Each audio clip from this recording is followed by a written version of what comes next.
Here's something for social innovators who want to go global. This foundation with the World Economic Forum is supporting changemakers and trailblazers.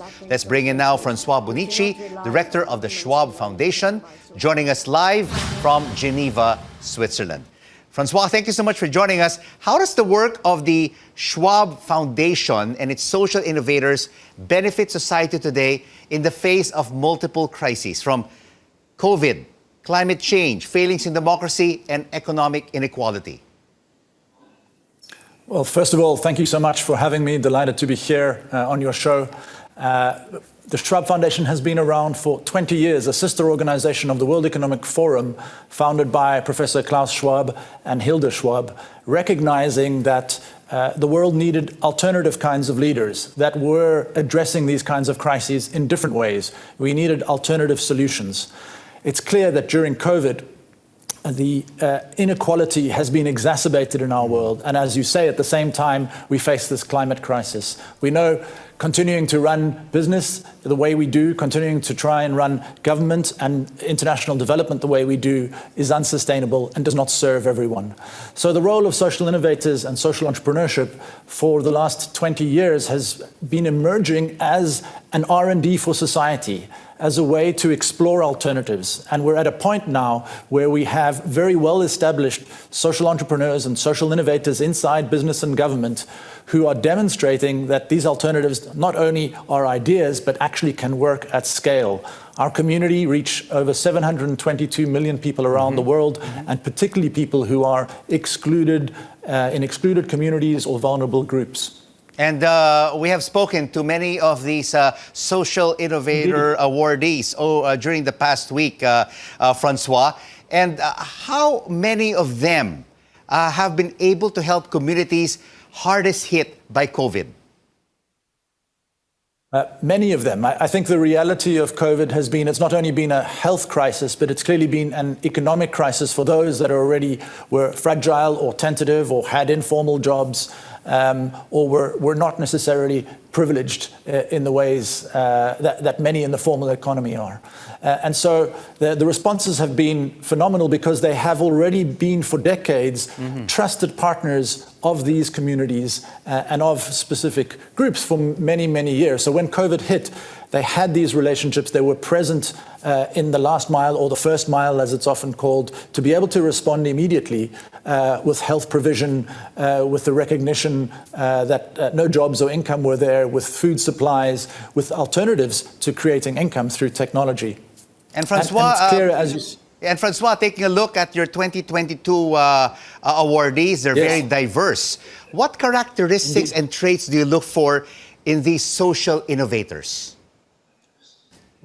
First of all, they need to have proven and demonstrated the impact, first of all, and of course that their innovation has already achieved a degree of scale and sustainability. But what's critical as well is the integrity of the leader. And so we select social change leaders from around the world, as you said, very diverse. What's important is that we bring them to the platforms of the World Economic Forum as peers, as equals of CEOs of business, of ministers and heads of state, to sit around the table to be able to bring perspectives perhaps that these other leaders don't have about some of the real issues that are happening in the world.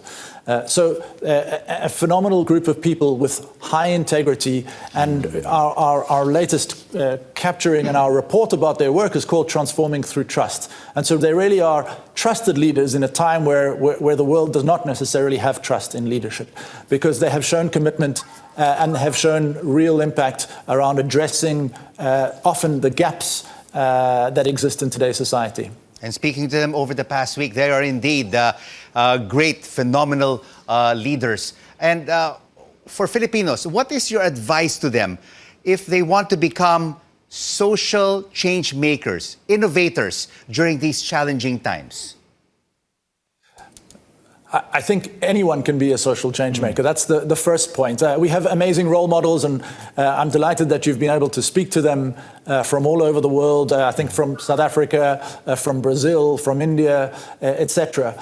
And I think role models are important because they provide an opportunity for many of them are normal people. And so first of all, to recognize that the changes in society can start today, they can start around you. One doesn't necessarily have to be a founder of a startup or the CEO of a business or a minister in government, but actually one can do this from wherever one is. And I think that what social innovators have shown us is that you can reuse the resources around us for a fairer world through a bit of creative thinking, through mobilizing people, and recognizing this is the world that we need together. Our future is now common and dependent on it, whether it be climate change or whether it be a fair chance for all in society. And taking a look at the situation in the Philippines, we have upcoming elections just right around the corner in several months. And as this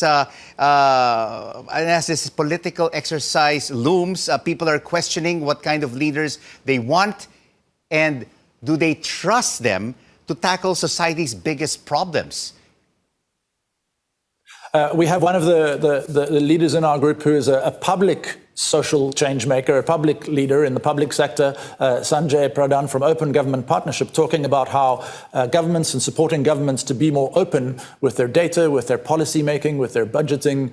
And I think that's an important process now, that citizens are not only going to vote once every couple of years, but actually need to play an active part in the future of their country. And so looking for leaders who are recognizing both the importance and the responsibility of government, but also the opportunity to work with citizens, to work with civil society, to work with business in a way to meet a kind of more inclusive future. And briefly, what is your outlook and the challenges ahead? Well, it's clear we face an uncertain future. It's clear that our future is determined by our response to the climate crisis and global inequality. And I think we have a very mixed picture around the world. What we clearly need is the new ideas, and we need a collaboration, but we also need the decisions about our future societies and our future systems that serve them to be inclusive of voices of people who don't normally get a voice. And I think that is one of the traits that social entrepreneurs and social innovators are really mobilizing to create systems that not only provide goods and services to people and make that an equal opportunity, but actually allow people to have the capacity to self-determine their future. And that goes for our planet as well. It's clear we're in this together. I'm optimistic because of my work and my work working with social innovators around the world. I know the solutions are there. What we need to do is adopt them and work together with them for that future. Thank you so much for joining us in the final word, François Bonnici from the Schwab Foundation and the World Economic Forum.